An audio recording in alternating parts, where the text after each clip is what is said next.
আমরা কয়েকবার মাইকিং করেছি সতর্কীকরণ হিসাবে। গঙ্গা স্নান করবেন, মানে সাঁতার জানলেই তারা নামবেন। তারপরও ঘটনা ঘটেছে, সাঁতার জানে না, আবেগে স্নান করতে যায়। এখন গঙ্গা পূজার সামনে বহু লোক গঙ্গা পূজায় নবদ্বীপে আসে।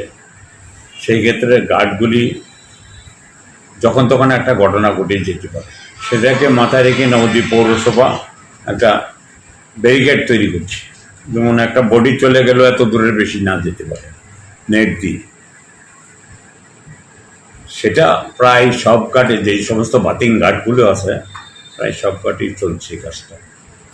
কালকে আমি দেখে নিছি, আগামীকালের মধ্যে সম্পূর্ণ হয়ে যাবে।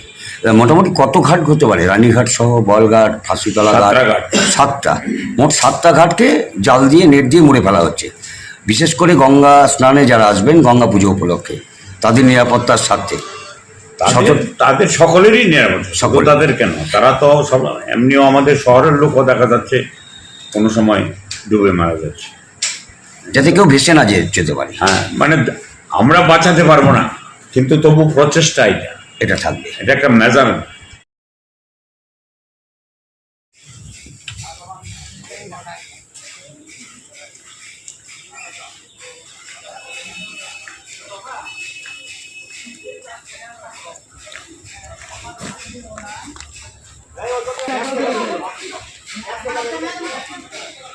এই একদিক থেকে বাঁধতে হবে।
এই ও নীতি পা দিতে ওদিকে দিন এই যে পুরো ফেলে দাও।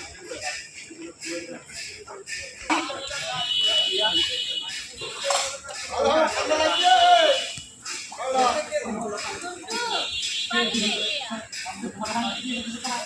ওটা ওটা এগিয়ে যাচ্ছে।